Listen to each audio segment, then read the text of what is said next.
Hi, I'm Rob Wilson, President and CEO of Employco USA, and with me is Jason Eisenhut, our Vice President of HR. Hi, everyone. We're for our weekly HR chat. The topic this week is how to handle furloughs and layoffs. So we just did a Employco client survey over the last couple of weeks, and over 50% of our clients that responded anticipate layoffs in the next 6 months. So I wanted to talk a little bit about that with Jason. Yeah, unfortunately, a lot of businesses are still facing hard times and difficult revenue streams and shutdowns either through the local government or the CDC. So yeah, a lot of our clients and businesses we're hearing out in the industry are facing furloughs and layoffs, and something that we're recommending all companies who are contemplating it start preparing now for a future round of furloughs and layoffs, and be prepared as much as possible before it's too late. And as you look forward, as you project into the future and know that you might have to do layoffs, there's some good examples and bad examples. And you saw the companies that did mass layoffs via email or on Twitter, and just not the right way to do it. So if as you plan, and unfortunately, that if you have to do furloughs and layoffs, handle it the right way. Jason, do you have some tips that you may want to mention?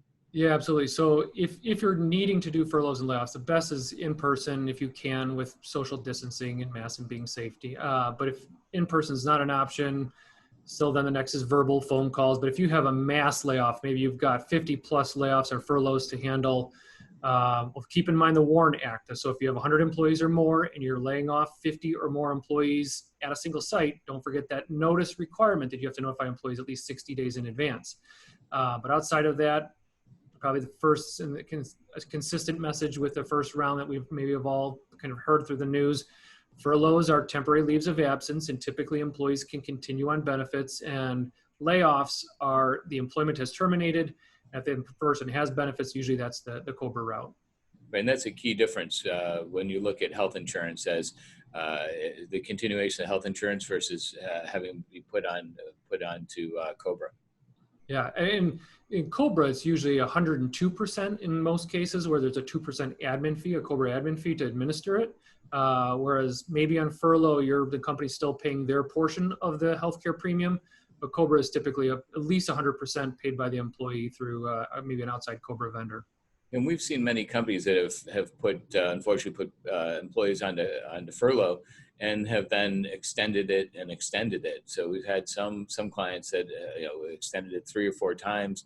It doesn't mean that at some point you can't move that to a layoff, but furlough does give you a little bit more flexibility.